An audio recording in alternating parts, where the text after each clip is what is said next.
Амны хөндийн хоол боловсруулах үйл ажиллагаанд хамгийн гол үүргийг гүйцэтгэдэг. Амандаа хийсэн хоол хүнс зажлигдан бутарч, шүлсний тусламжтайгаар залгигдан боловсруулалтад бэлтгэгдэнэ.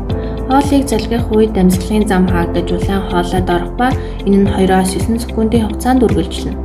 Улаан хоолойн температур мэдэрдэггүй бөгөөд 25 см урттай хоол тэжээлийг дамжуулах үүрэгтэй.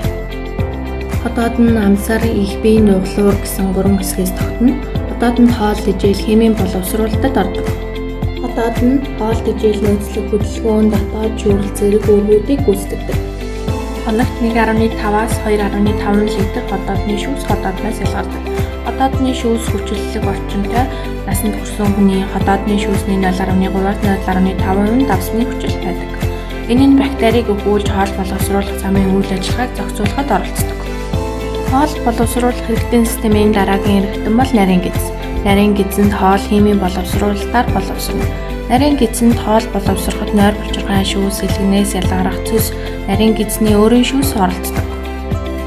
Нарийн гидсний дотор гадаргуу нь олон мянган хүчөөрүүдээс бүрдэнэ. Тэдгээр нь цусаар баялаг бөгөөд хоолны үлдэгдлийг шингээж авдаг. Сэлмэн буюу хүчөөрид нь амилцах хөдөлгөөнөөр хоол тэжээлийг цааш дамжуулдаг. Химийн боловсруулалтад орсон хоол тэжээл цааш бүдүүн гидсээр дамжина.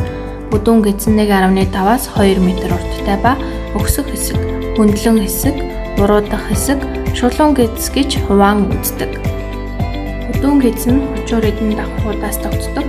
Хүчөөридийн булчирхай салт ялгаруулан үлдсэн хоол тэжээлийг боловсруулдаг. Мөн Д витамин, кали, ус, давсыг шимэгдүүлж өтгөн хэлбэржүүлдэг.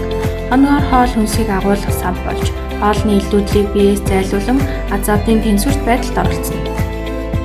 Хоол боловсруулах үйл явц нь амны хөндөгөөс эхлэн хотоод нарийн бүдүүн гидсээр дамжин ан усаар гадагшлах хүртлээр хүнээсээ хамааран 2-4 өдрийг зарцуулдаг байна.